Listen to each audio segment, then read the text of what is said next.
Briefly, we had the UPL awards over the weekend, and I mean, we can call them the CESAR MANKOZI awards because the man literally walked away with everything that was on offer. Because when we made our way to Katikati, we knew CESAR MANKOZI was bound to win as many awards as he did. Eventually went home with 6 diadems. He was forward of the season, top scorer for the season, most assists in the season, player of the season, player of the season, and then he got one because it was one of the best 11.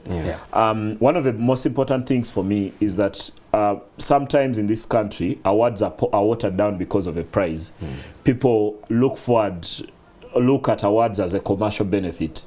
It's about the car or the land that the people have won over the past few years. But for me, what is important is the recognition. Because in our country, we don't recognize the excellence of our sportsmen enough.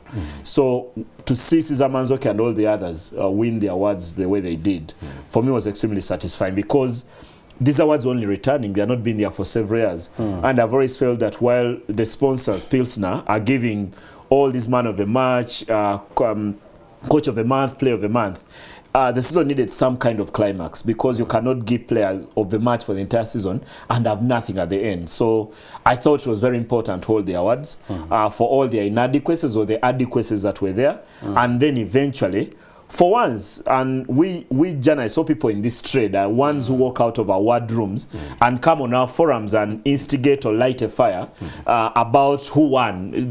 Patrick shouldn't have won, Andrew should have, that kind of debate. I think many of us walked out of Katikati satisfied with who won the award, except for only one. Shaban Mohammed Jagason was voted coach's player of the season.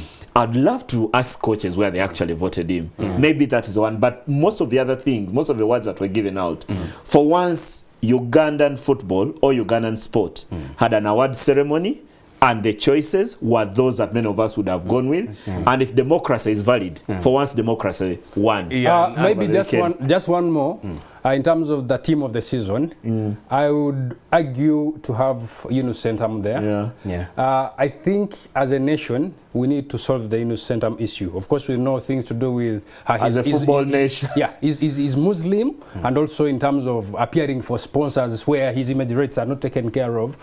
He could be recognized in absentia, especially being in the team. There's no reason he should not be in the team of the season, yet sportingly he deserves it. And you know, and I know, Patrick, you were in Russia for the World Cup. You saw what FIFA does with players who cannot associate themselves with alcohol. There's a man of the match award that is sponsored by Budweiser, and while they get the recognition, they not hold Budweiser placards with them. So it's very important. We need to learn these things. When we go to benchmark, let's benchmark on the right things. Okay, Andrew.